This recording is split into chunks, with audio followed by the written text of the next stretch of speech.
Journal entries எப்படி போடலாங்கிறத பார்க்கலாம். First பாருங்கள், பிஸ்னஸ் கமெண்ட்ஸ் பண்ணியிருக்காங்க அப்படின்னா ஸ்டார்ட் பண்ணியிருக்காங்க. அப்போ என்னென்னா கேஷ் வந்து பிஸ்னஸ்க்குள்ளே வருது. So cash account debtor to Anand's capital account. ஏன்னா பர்சனல் அக்கௌண்ட் படி கிவரை வந்து நம்ம என்ன செய்யணும், கிரெடிட் தான் பண்ணணும். டேட் செகண்டில் பார்த்தீங்கன்னா எக்ஸன்கோலேருந்து நம்ம குட்ஸு 30,000க்கு பர்ச்சேஸ் பண்ணியிருக்கோம். அப்போது இதில் வந்து பர்ச்சேஸ் அக்கௌண்ட் நாமினல் அக்கௌண்ட்டாக இருக்கிறதுனால எக்ஸ்பென்ஸாக இருக்கிறதுனால இது debit. So purchase account debtor to x and co. ஏன்னா x and co is the giver, it is a personal account. Date third பாருங்கள், 40,000 ருபீஸ் வந்து பேங்க்கில் டெபாசிட் பண்ணியிருக்கோம். அப்போ கேஷ் வெளியே போகிறனால கேஷ் கிரெடிட்டு, பேங்கர் வந்து ரிசீவராக இருக்கிறனால பேங்க்கு டெபிட்டு.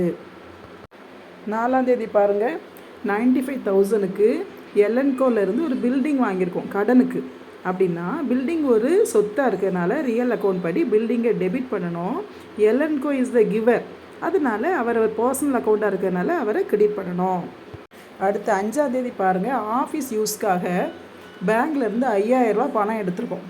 அப்போது பேங்க்லேருந்து ரூபா பிஸ்னஸ்க்குள்ளே வர்றதுனால டெபிட் வாட் கம்ஸ் இன்ங்கிற ரியல் அக்கௌண்ட் ரூல்ஸ் படி கேஷை டெபிட் பண்ணணும். Banker is the giver as per personal account, அதனால பேங்கை கிரெடிட் பண்ணணும்.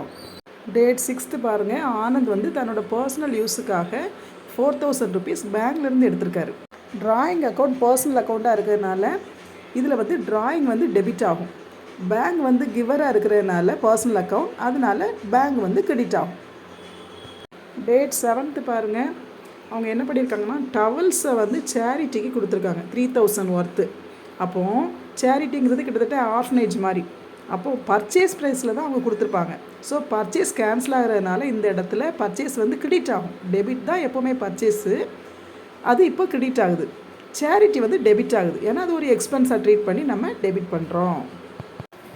8ஆம் தேதி பாருங்கள், ஓனர் ஆனந்த் என்ன பண்ணியிருக்காருன்னா தன்னோட சொந்த தேவைக்காக, அதாவது பர்சனல் யூஸ்க்காக கொஞ்சம் ஷர்ட்ஸு கடையிலேருந்து எடுத்திருக்காரு. அப்போ இதுவும் அவர் பர்ச்சேஸ் ப்ரைஸில் தான் எடுத்திருப்பார். அதனால பர்ச்சேஸ் இந்த இடத்துலையும் கேன்சல் ஆகிறனால கிரெடிட் ஆகும். ட்ராயிங்ஸை டெபிட் பண்ணணும், ஏன்னா அது ஒரு பர்சனல் அக்கௌண்ட். 9th டேட்டை பாருங்கள், அதில் வந்து சாரீஸை வந்து ஃப்ரீ சாம்பிள்ஸாக கொடுத்துருக்காங்க 1000 ருபீஸ்க்கு.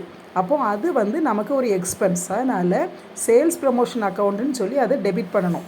பண்ணிவிட்டு அதே மாதிரி பர்ச்சேஸ் ப்ரைஸாக இருக்கிறதுனால பர்ச்சேஸ் அக்கௌண்ட்டை கிரெடிட் பண்ணணும், ஏன்னா பர்ச்சேஸ் வந்து கேன்சல் ஆகுது. டேட் 10ல் வந்து ஆஃபீஸ் யூஸுக்காக டேபிள் கிளாத்ஸ் எடுத்திருக்காங்க. அப்போது இதுக்கு என்ன ஆகும்னா office expenses account debtor to purchase அக்கௌண்ட்னு வரும். Study these golden rules and score good marks.